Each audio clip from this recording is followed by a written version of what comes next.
নমস্কাৰ সিটি 18লৈ স্বাগতম ষ্টুডিঅত মই পাপৰি আৰু প্ৰথমটো খবৰ আহি আছে সাগৰীয় ঘূৰ্ণী টাউটি গুজৰাট মহাৰাষ্ট্ৰ কেৰালা জাৰি কৰা হৈছে ব্যাপক সতৰ্কতা কৰ্ণাটক তামিলনাডুতো লোৱা হৈছে সতৰ্কতা 3 দিনৰ ভিতৰতে সাগৰীয় ঘূৰ্ণীয়ে বিধ্বংসী ৰূপ ধাৰণ কৰিব বুলি ইতিমধ্যে জাৰি কৰা হৈছে সতৰ্কবাণী ভাৰতীয় বতৰ বিজ্ঞান কেন্দ্ৰই জাৰি কৰিছে এই সতৰ্কবাণী উদ্ধাৰ অভিযানৰ বাবে সাজু 53টা এনডিআৰএফৰ দল 5 ৰাজ্যত মুতায়ন কৰা হৈছে এনডিআৰএফৰ দল আৰৱ সাগৰত আৰম্ভ হৈছে প্ৰচণ্ড ধুমুহা বৰষুণ দক্ষিণাত্য ৰাজ্যসমূহত পৰিছে ধুমুহা বৰষুণৰ প্ৰভাৱ আৰৱ সাগৰৰ দক্ষিণ পূব অঞ্চলত খুন্দা মাৰিব টাউটিয়ে দক্ষিণ পূব অঞ্চলৰ পৰা উত্তৰ আৰু উত্তৰ পশ্চিমলৈ গতি কৰিব সাগৰীয় ঘূৰ্ণী টাউটিয়ে উদ্ধাৰ অভিযানত সহায়ৰ বাবে সাজু হৈ আছে ভাৰতীয় নৌসেনা সাজু হৈ আছে ডুবাৰু আৰু উদ্ধাৰকাৰী দল সাজু কৰা হৈছে জাহাজ বিমান হেলিকপ্টাৰ পুনৰ এবাৰ কৈছো আহি আছে সাগৰীয় ঘূৰ্ণী টাউটি যাৰ বাবে ইতিমধ্যে এনেধৰণে সাজু কৰা হৈছে 51টাকৈ এনডিআৰএফৰ দল সাজু কৰা হৈছে গুজৰাট মহাৰাষ্ট্ৰ কেৰালা জাৰি কৰা হৈছে ব্যাপক সতৰ্কতা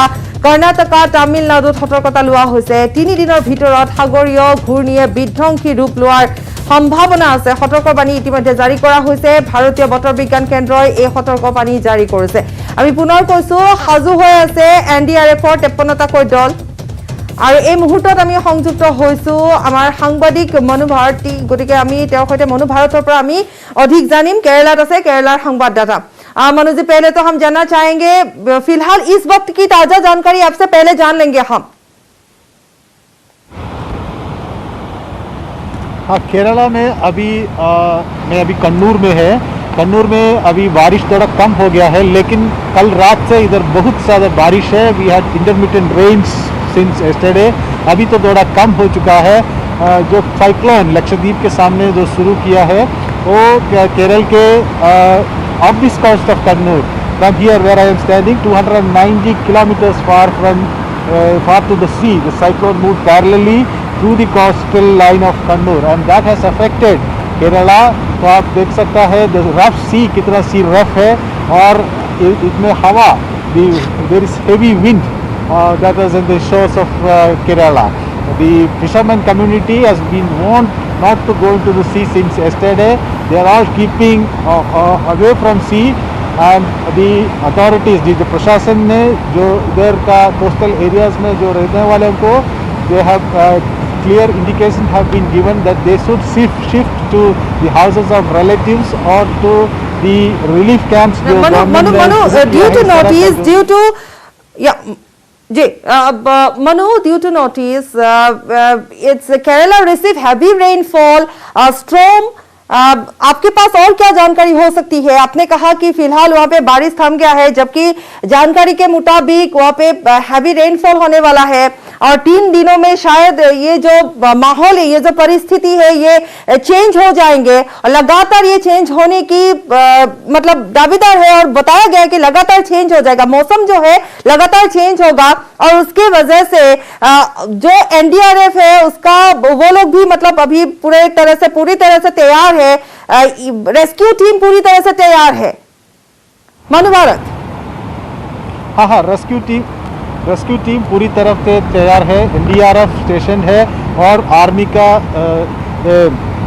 टीम कन्नूर में भी और कासरगोड और दूसरे डिस्ट्रिक्ट्सों में भी और तैयार है अगर कोई घटना है तो इमीडिएट एक्शन के लिए इधर डीएससी डिफेंस सिक्योरिटी कोर का एक आर्मी टीम भी इधर कन्नूर में है और एक टीम कासरगोड भी इधर से भेज चुका है और हमारे यहाँ जो अगर कोई प्रॉब्लम्स इस हेवी विंड्स और मानसून के तरफ वाटर लॉगिंग है कोई किसी का घर में बहुत सारे लोगों की घर में वाटर लॉगिंग है और उनका the houses they are getting collapsed some of them there is heavy tree felling in some places so the houses and the dwellings of people are affected by the fall of trees so इस तरह का जो घटना होता है उसमें लोगों को मदद करने के लिए ये फोर्सेस को डिप्लॉय किया है लेकिन जो मैं अभी कन्नूर में है इधर कोस्टल एरिया में जो डेंसिटी पॉपुलेशन कम है लेकिन जो जगह कोच्चि जैसा जगह है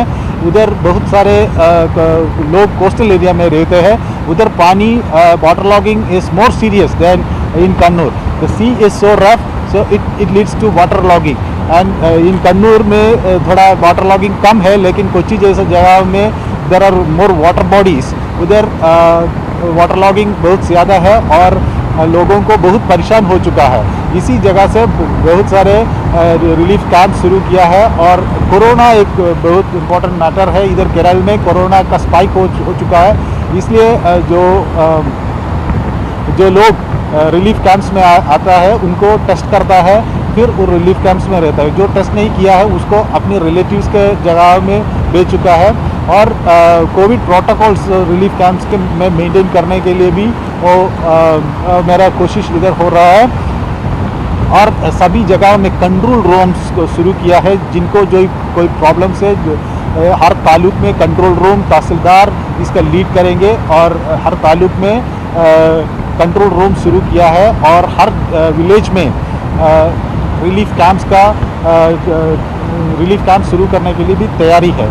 इधर कन्नूर में अभी कन्नूर मतलब मनु अगर हम देखें तो प्रशासन जो है जी जी मनु अगर हम देखें आपने जितना भी बताया, अगर हम इस पर अगर हम देखें या फिर हम समझे कि अब पूरी तरह से मतलब प्रशासन रेडी है, तैयार है। और जबकि हम लोग बोल रहे हैं कि 3 दिनों में यहाँ पे हैवी रेनफॉल हो रहा है, स्टॉर्म हो रहा है, लेकिन जब भी ये साइक्लोन की जो मतलब साइक्लोन आएंगे या फिर ज्यादा बढ़ जाएंगे उसी वक्त तैनात है, सब कुछ रेडी है, प्रशासन पूरी तरह से रेडी है। लेकिन मनु आपने एक मुद्दा उठाया कि कोविड प्रोटोकॉल भी मतलब जानना जरूरी होगा, क्योंकि जो रिलीफ कैंप में लोगों को वहां पे रखा जाएगा तो उन लोगों के बीच में जो कोविड प्रोटोकॉल होंगे, डिस्टेंस मेंटेन की बात होगी, खाना वाना की बात होगी, तो ये सब भी मद्देनजर रखना पड़ेगा उस वक्त मनु। हाँ, जो लोग रिलीफ कैंप्स में आएगा उनको पहला कोविड टेस्ट, एंटीजन टेस्ट करने का वो सुविधा है उधर। उसके बाद वो जब उसमें टेस्ट में जो लोग नेगेटिव हो गया है उसको रिलीफ कैंप्स में रह सकता है। जो लोग पॉजिटिव है उनको तुरंत अस्पताल भेजने के लिए भी उसका सुविधाएं है उधर। और जो लोग अपनी रिलेटिव्स के घर में रहना चाहता है उनके लिए भी गाड़ियाँ वहाँ वगैरह देता है। और जिन लोगों को हॉस्पिटल जाना है उनके लिए एम्बुलेंस की भी तैयारी हो चुका है। पुलिस पेट्रोलिंग हर जगह में है, लेकिन अभी आप भी इधर भी देख सकता है पुलिस इस कोस्टल एरिया में अभी पुलिस का पेट्रोलिंग है। कोई किसी को प्रॉब्लम है लोग उन पुलिस से बात कर सकता है। और फायरफोर्स का भी तैयारी कर चुका है। फायरफोर्स अगर ट्री फायर फॉलिंग या कोई किसी तरह का प्रयास है, लोगों को एम्बुलेंस चाहिए या कोई दूसरा तरीके का मदद चाहिए, उसके लिए भी सारी तैयारी हो चुका है।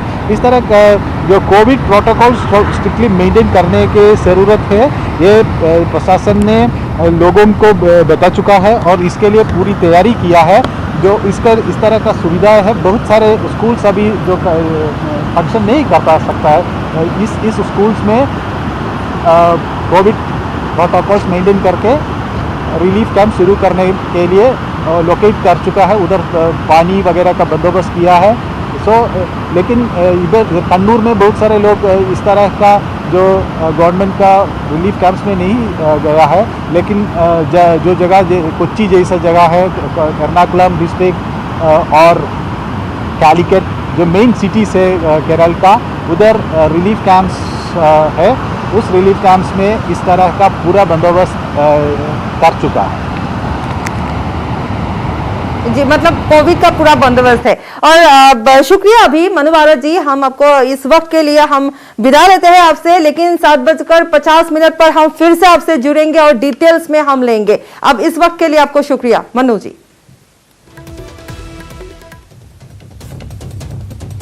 আমি ইতিমধ্যে কৈছো যে এনেধৰণে হস্তম হৈ আছে। আমাৰ সাংবাদিক মনু ভাৰতে ইতিমধ্যে আমাক জনাইছে যে আৰক্ষী প্ৰশাসন সম্পূৰ্ণৰূপে তাত সাজু হৈ আছে, NDRFৰ টিম সাজু হৈ আছে। আৰু যেহেতু 3 দিনৰ ভিতৰত বিধ্বংসী ৰূপ ধাৰণ কৰাৰ এটা আশংকা প্ৰকাশ কৰা হৈছে, ধাৰাসাৰ বৰষুণ, কিন্তু কোনো ঠাইত সেই বৰষুণৰ প্ৰভাৱ আজিৰ দিনটোত কিছু কমা বুলি বোধ হৈছে বা কৈছে শেহতীয়া খবৰ অনুসৰি।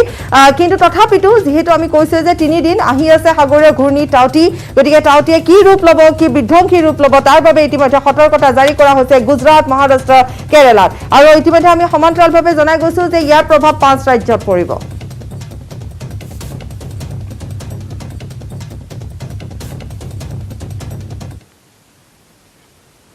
পৰৱৰ্তী খবৰৰ মাজলৈ আহিছো ডিফুত ব্যৱসায়িক গুলিয়াই হত্যা ডিফু ধনচিৰি পথৰ হাতী কেম্পত হত্যাকাণ্ড ব্যৱসায়িক মূৰত শূন্য দূৰত্বৰ পৰা গুলিয়াই হত্যা কৰা হ'ল দ্ৰুবিতৰ গুলিত নিহত হ'ল দেৱজিৎ সিনহা নামৰ এজন যুৱক মোবাইল ব্যৱসায়ী দেৱজিতৰ ঘৰ শীতলাবাৰী ধনচিৰিৰ পৰা ডিফুলৈ গৈ থকাৰ সময়তে এই হত্যাকাণ্ড সংঘটিত হয় বাইকেৰে মাহীয়েকৰ ঘৰলৈ গৈ আছিল দেৱজিৎ হত্যাকাণ্ডৰ সময়ত দেৱজিতৰ সৈতে এগৰাকী যুৱতীও আছিল বুলি জানিব পৰা গৈছে দুই অচিনাক্ত যুৱকে আগভেটি ধৰিছিল দেৱজিতক প্ৰথমতে তৰ্কাতৰ্কি হয় তাৰ পিছত দেৱজিতক গুলিয়াই হত্যা কৰে হত্যা কৰিয়ে দেৱজিতৰ বাইক লৈ দুই দুৰ্বৃত্তই পলায়ন কৰে ঘটনাস্থলীত উপস্থিত হৈছে আৰক্ষীয়ে ইতিমধ্যে তদন্ত আৰম্ভ কৰিছে যদিও আৰক্ষীৰ হাতত এই পৰ্যন্ত কোনো ক্লু লগা নাই বা আৰক্ষীয়ে এই পৰ্যন্ত দুই দুৰ্বৃত্তক কৰায়ত্ব কৰিবলৈ সক্ষম হোৱা নাই এটা আমি দেখুৱাইছো এজন যুৱক এজন ব্যৱসায়ী গতিকে কি কথা তেওঁলোকৰ তৰ্কাতৰ্কি হৈছিল পূৰ্ব পৰিকল্পিত হত্যাকাণ্ড আছিল নেকি আগৰে পৰা অনুসৰণ কৰিছিল নেকি দেৱজিতক এনেধৰণৰ বিভিন্ন প্ৰশ্ন এতিয়া উত্থাপন হৈছে ৰাইজৰ মাজত উত্থাপন হৈছে সেই যুৱতীগৰাকী যিগৰাকী যুৱতী লগত আছিল তেওঁ কোন হয় বা কলৈ গ'ল এনেধৰণৰ বিভিন্ন প্ৰশ্ন এতিয়া উত্থাপিত হৈছে ধনচিৰিৰ পৰা ডিফুলৈ আহি থকা যি বাট সেই বাটত এই ঘটনাটো সংঘটিত হৈছে ইতিমধ্যে ঘটনা সন্দৰ্ভত জানিব পৰা অনুসৰি দুজন যুৱকে আগভেটি ধৰে তৰ্কাতৰ্কি কৰে আৰু তৰ্কাতৰ্কিৰ পাছতে শূন্য দূৰত্বৰ পৰা গুলিয়াই হত্যা কৰে গতিকে পূৰ্বৰে পৰা অনুসৰণ কৰিছিল নেকি কোন হ'ব পাৰে সেই দুই যুৱক সেই দুই দুৰ্বৃত্তক কিন্তু এতিয়ালৈকে ধৰিবলৈও সক্ষম হোৱা নাই আৰক্ষী গতিকে আৰক্ষীয়ে কেনেধৰণৰ ব্যৱস্থা গ্ৰহণ কৰিব কিমান তৎপৰতাৰে তদন্ত বা অনুসন্ধান আৰম্ভ কৰিব সেয়া নিশ্চিতভাৱে লক্ষণীয় হ'ব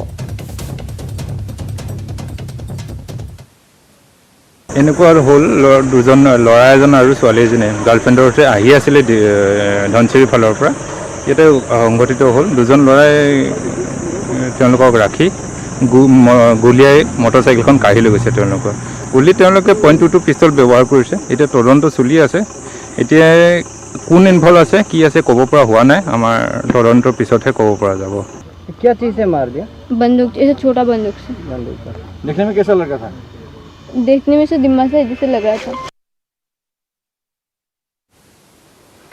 দুজন লোকৰ প্ৰাণ লোৱা টিংৰাই বিস্ফোৰণৰ ঘটনাস্থলী পৰিদৰ্শন মুখ্যমন্ত্ৰী হিমন্ত বিশ্ব শৰ্মাৰ নিহতৰ পৰিয়াললৈ 5 লাখ টকাৰ সাহায্য ঘোষণা কৰি দ্ৰুবিতক কঠোৰ হাতেৰে দমন কৰাৰ হুংকাৰ দিলে মুখ্যমন্ত্ৰীগৰাকীয়ে টিংৰাই গ্ৰেনেড বিস্ফোৰণৰ আঁৰত কোন বিস্ফোৰণৰ 24 ঘণ্টাৰ পাছতো ওলোৱা নাই এই প্ৰশ্নৰ উত্তৰ বিকট শব্দৰে ভয়ংকৰ বিস্ফোৰণৰ প্ৰাক মুহূৰ্তত তীব্ৰ বেগেৰে পাৰ হৈ যোৱা বাইক আৰোহী দুজনৰো সন্ধান পোৱা নাই আৰক্ষীয়ে দুজন লোকৰ মৃত্যুৰ লগতে আন দুজনক গুৰুতৰভাৱে আহত কৰা এই বিস্ফোৰণৰ তদন্ত চলি থকাৰ মাজতে ঘটনাস্থলীত উপস্থিত হয় মুখ্যমন্ত্ৰী হিমন্ত বিশ্ব শৰ্মা ঘটনাস্থলী পৰিদৰ্শন কৰি শীৰ্ষ আৰক্ষী বিষয়াৰ সৈতে আলোচনাত বহিল মুখ্যমন্ত্ৰী বিস্ফোৰণৰ সৈতে জড়িত দুৰ্বৃত্তক কৰায়ত্ব কৰি কঠোৰ শাস্তি বিহাৰ নিৰ্দেশ দিয়া মুখ্যমন্ত্ৰীয়ে ক'লে কোনো কাৰণতে ৰাজ্যত বিঘ্নিত হ'বলৈ দিয়া নহ'ব শান্তিৰ পৰিৱেশ মই সকলোকে আহ্বান জনাইছোঁ যে আমাৰ যাতে শান্তিৰ পৰিৱেশ আমি কোনো কাৰণতে বিঘ্নিত হ'ব নিদিওঁ এই ঘটনাৰ লগত যিসকল জড়িত তাক তদন্ত কৰি আইনৰ বিচাৰলৈ আনিবৰ বাবে ইতিমধ্যে আৰক্ষী প্ৰশাসনক মই নিৰ্দেশ দিছোঁ আনফালে 24 ঘণ্টাৰ পাছতো কমা নাই দুখনি মাতৃৰ বিননি বিস্ফোৰণত সুৰজিৎ তালুকদাৰ চিটিকি পৰাৰ খবৰ পোৱাৰ পাছৰে পৰা কান্দি কান্দি বাউলি হৈ পৰিছে মাতৃ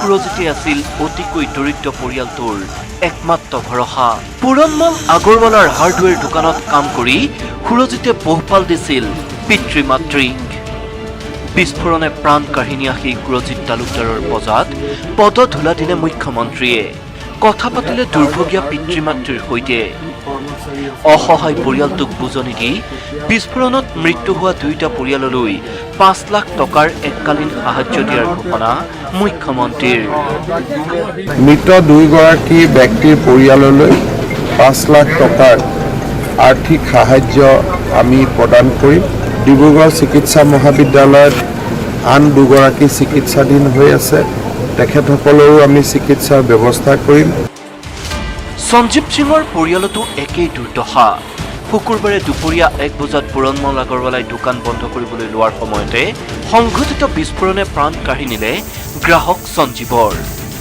সঞ্জীৱ সিঙৰ অকাল মৃত্যুত দিনতে এন্ধাৰ দেখিছে পত্নীয়ে। 4 দিনৰ ভিতৰত ডিগবৈৰ দুঠাইত সংঘটিত গ্ৰেনেড বিস্ফোৰণে এতিয়া ৰাইজৰ মাজত সৃষ্টি কৰিছে আতংকৰ।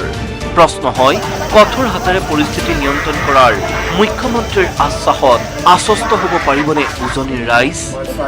ডিগবৈৰ পৰা ৰীনা কাকতি গগৈৰ report, news 18 Assam north east.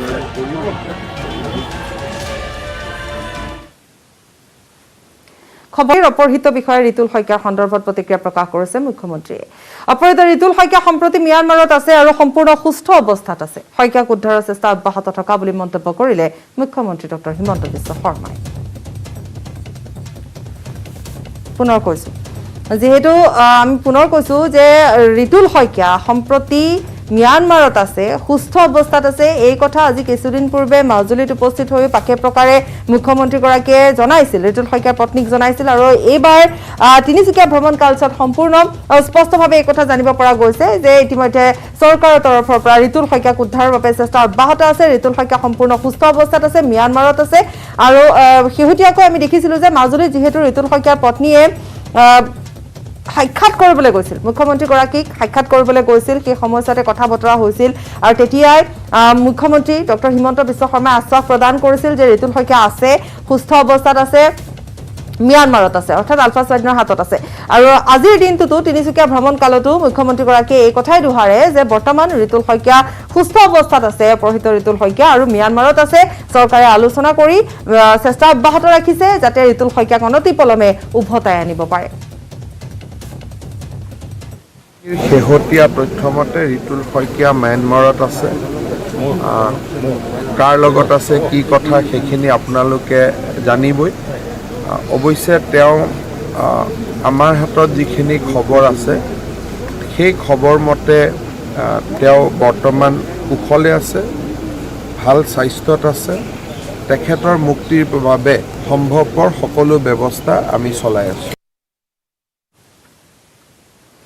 আজিৰে পৰা আলফা স্বাধীনৰ যুদ্ধবিৰতি ঘোষণা। কৰোনা পৰিস্থিতিৰ বাবে যুদ্ধবিৰতি সংগঠনটোৰ 3 মাহৰ বাবে সংগঠনটোৱে ঘোষণা কৰিছে যুদ্ধবিৰতি। সকলো ধৰণৰ সামৰিক অভিযান বন্ধ ৰখাৰ ঘোষণা বিবৃতিযোগে জনালে কেপ্টেইন ৰুমেল অসমে। পুনৰ কৈছো, এই মুহূৰ্তত আন এটা খবৰ যে আজিৰে পৰা আলফা স্বাধীনৰ যুদ্ধবিৰতি ঘোষণা। কৰোনা পৰিস্থিতিৰ বাবে যুদ্ধবিৰতি সংগঠনটোৰ 3 মাহৰ বাবে সংগঠনটোৱে ঘোষণা কৰিছে যুদ্ধবিৰতি। সকলো ধৰণৰ সামৰিক অভিযান বন্ধ ৰখাৰ ঘোষণা বিবৃতিযোগে জনালে কেপ্টেইন ৰুমেল অসমে।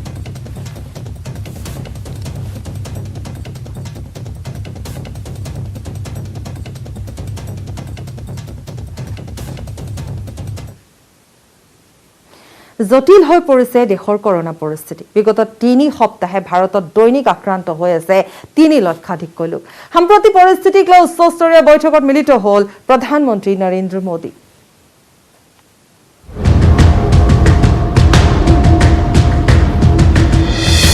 দেশজুৰি কৰোনাৰ ভয়ংকৰ ৰূপ, দৈনিক বৃদ্ধি আক্ৰান্ত আৰু মৃতকৰ সংখ্যা। চুবুৰীয়া পশ্চিমবংগত লকডাউন ঘোষণা। কৰোনাৰ দ্বিতীয়টো ঢৌৱে মহাসংকটৰ সৃষ্টি কৰিছে দেশত। বিগত 3 সপ্তাহে ভাৰতত দৈনিক আক্ৰান্ত হৈ আছে 3 লক্ষাধিক লোক। শুকুৰবাৰৰ দিনটোত ভাৰতত কৰোনাৰ চিকাৰ হ'ল 4120 জন লোক। নতুনকৈ 3,62,727 জনৰ দেহত ধৰা পৰিছে কৰোনাৰ অৱস্থিতি। সম্প্ৰতি দেশত চিকিৎসাধীন হৈ আছে 37,10,525 জন লোক। কৰোনাক্ৰান্ত হৈ মৃত্যু সাৱটি ল'লে পশ্চিমবংগৰ মুখ্যমন্ত্ৰী মমতা বেনাৰ্জীৰ ভাতৃ অসীম বেনাৰ্জীয়ে। কৰোনাৰ ভয়াৱহতাৰ প্ৰতি লক্ষ্য কৰি পশ্চিমবংগত ঘোষণা কৰা হ'ল 15-দিনীয়া লকডাউন। 16 মে'ৰ পুৱা 6 বজাৰ পৰা 30 মে'ৰ সন্ধিয়া 6 বজালৈ কাৰ্যকৰী হ'ব লকডাউন। দেশৰ জটিল পৰিস্থিতিক লৈ শনিবাৰে ভিডিঅ' কনফাৰেন্সিঙৰ জৰিয়তে এক উচ্চস্তৰীয় বৈঠকত মিলিত হ'ল প্ৰধানমন্ত্ৰী নৰেন্দ্ৰ মোদী। অহা মঙল আৰু বৃহস্পতিবাৰে সৰ্বাধিক লোক কৰোনাত আক্ৰান্ত হোৱা জিলাসমূহৰ উপায়ুক্তৰে বৈঠকত মিলিত হ'ব প্ৰধানমন্ত্ৰীগৰাকী। ইফালে বিয়লি বৈঠকত বহিল স্বাস্থ্য মন্ত্ৰালয়। তাৰ মাজতে দেশত ঔষধ কোম্পানীসমূহে পূৰ্ণোদ্যমে অব্যাহত ৰাখিছে কোভিড ভেকচিনৰ প্ৰস্তুতি। অহা 2 মাহৰ ভিতৰত দেশত পৰ্যাপ্ত কোভিড ভেকচিন উপলব্ধ হ'ব বুলি জানিবলৈ দিছে এইমছৰ সঞ্চালক ৰণদীপ গুলেৰিয়াই। Bureau report news 18 Assam north east. ৰাজ্যত কৰোনাৰ ভয়াৱহ সংক্ৰমণ শুকুৰবাৰে ৰাজ্যত 4,878 গৰাকী কৰোনাত আক্ৰান্ত হৈছে আৰু ৰাজ্যত মুঠ 76 গৰাকী কৰোনা আক্ৰান্তৰ মৃত্যু হৈছে। কামৰূপ মহানগৰতে মৃত্যু হৈছে 20 জনকৈ লোকৰ। ৰাজ্যত কৰোনাৰ ভয়াৱহ সংক্ৰমণ শুকুৰবাৰে ৰাজ্যত 4,878 গৰাকী কৰোনাত আক্ৰান্ত। কামৰূপ মহানগৰত শুকুৰবাৰে 1,107 গৰাকীৰ দেহত ধৰা পৰে কোভিড পজিটিভ। ৰাজ্যত মুঠ 76 গৰাকী কৰোনা আক্ৰান্তৰ মৃত্যু। কামৰূপ মহানগৰতে মৃত্যু 20 জনৰ। বৰপেটাত 4 জন, কাৰ্বি আংলঙত 3 জন, গোৱালপাৰাত 2 জন, চিৰাঙত 1 জন, যোৰহাটত 1 জন, তিনিচুকীয়াত 6 জন, ডিব্ৰুগড়ত 4 জন, দক্ষিণ শালমৰাত 3 জন, কৰিমগঞ্জত 2 জন, ধেমাজিত 1 জন, কামৰূপত 5 জন, নলবাৰীত 4 জন, বাক্সাত 2 জন, ইফালে নগাঁৱত 2 জন, ধুবুৰীতো 1 জন, কোকৰাঝাৰত 5 জন, শোণিতপুৰত 4 জন, বঙাইগাঁৱত 2 জন, কাছাৰত 1 জন, ইফালে গোলাঘাটত 1 জন, শিৱসাগৰতো 1 জন, লখিমপুৰতো 1 জন লোকৰ মৃত্যু হৈছে। তাৰ মাজতেই ৰঙিয়া আৰক্ষী থানাৰ আৰক্ষী বিষয়া বুধিৰাম মুক্তিয়াৰো কোভিডত আক্ৰান্ত হৈছে। যান বাহন আৰক্ষীৰ উপ পৰিদৰ্শক বুধিৰাম মুক্তিয়াৰ কোভিডত আক্ৰান্ত হোৱাৰ পাছতেই শংকিত হৈ পৰিছে আন আৰক্ষীসকল। ৰঙিয়াত এই পৰ্যন্ত কোভিডত আক্ৰান্ত হৈ 5 গৰাকী লোকৰ মৃত্যু হৈছে আৰু আক্ৰান্ত লোকৰ সংখ্যা 557 গৰাকীলৈ বৃদ্ধি পাইছে। গহপুৰতো ভয়ংকৰ গণসংক্ৰমণ। বৰ্তমানলৈকে মৃত্যু হৈছে 3 জন লোকৰ। আক্ৰান্ত হৈছে মুঠ 326 গৰাকী। আৰক্ষীয়ে সতৰ্কতামূলক দৃষ্টি ৰাখি গমিৰি, মিল বজাৰ, তেলেনিকে ধৰি ভিতৰুৱা গাঁৱত টহলৰ ব্যৱস্থা কৰি ৰাইজক সজাগ কৰাৰ চেষ্টা চলাইছে। গাঁও অঞ্চলৰ মানুহখিনি কিছু মানে সৈতে সজাগতা অৱলম্বনৰ কাৰণে আমি এনেধৰণে নাকা চেকিং কৰি ৰাইজক সজাগতা অৱলম্বন কৰিছোঁ, যাতে তেওঁলোকে মাস্ক পৰিধান কৰি দূৰত্ব বজাই ৰাখি যাতে এই কোভিড প্ৰট'কলৰ লগত যুঁজ দি আমি আগবাঢ়ি যাব পাৰোঁ। নকছাৰী, মৰিয়নি আদি চাহ বাগিচাতো বৃদ্ধি পাইছে কোভিড আক্ৰান্তৰ সংখ্যা। দিছৈ, সোণোৱাল আৰু চৈকতা চাহ বাগিচাৰ কেইবাগৰাকীও লোক কোভিডত আক্ৰান্ত হৈছে। বিধায়ক ৰূপজ্যোতি কুৰ্মীয়ে কোভিডত আক্ৰান্ত কেইবাটাও দৰিদ্ৰ পৰিয়ালক সাহায্য প্ৰদান কৰে। শ্ৰমিকসকলক প্ৰশাসনে কোনো ধৰণৰ সাহায্য আগ নবঢ়োৱা বুলি অভিযোগ বিধায়ক ৰূপজ্যোতি কুৰ্মীৰ। তেওঁ লগতে দিনৰ 2 বজাৰ ভিতৰত চাহ বাগিচাসমূহ বন্ধ কৰাৰ ব্যৱস্থা কৰিবলৈ দাবী জনায়। আজি তেনেকৈ 2-3 দিন হয় তেনেকৈ দোকান বন্ধ, তেনেকৈ উপাৰ্জন বুলিবলৈ নাই। আজি যদি আমি ৰেচন নিদিয়াহেঁতেন হয়তো কালি পৰহি তেনেকৈ হয়তো কাৰোবাৰ ঘৰত তেনেকৈ গৈ পেলাই টকা বিচাৰি পেলাই তেনেকৈ ৰেচন যোগান ধৰিব লগা এটা পৰিৱেশ হ'লহেঁতেন। দেখা গ'ল অৰ্চনা গগৈ, গোলাপী গগৈ সৰু বাগান এখন আছে, সেই বাগানখনৰ পৰা চলি আছে। এতিয়া 17 দিন তেওঁলোকক স্বাস্থ্য বিভাগে কৈছে কণ্টেইনমেণ্ট হিচাপে আপোনালোকে ঘৰৰ পৰা নোলাব। এতিয়া বাগানলৈ যদি নাযায়, তেওঁলোকে যদি উপাৰ্জন কৰিব নোৱাৰে, 17 দিন তেওঁলোকে লঘোণে থাকিব মানে লগা হ'ব নেকি? নুমলীগড় চাহ বাগিচাতো ভয়ংকৰ গণসংক্ৰমণ। বাগিচাখনৰ 76 জন লোক কোভিডত আক্ৰান্ত। জিলা প্ৰশাসনে বাগিচাখনক কণ্টেইনমেণ্ট জ'ন ঘোষণা কৰিছে। Bureau report news 18 Assam north east. ৰঙালীৰ ৰঙেৰে সকলোৰে জীৱন মধুময় হওক।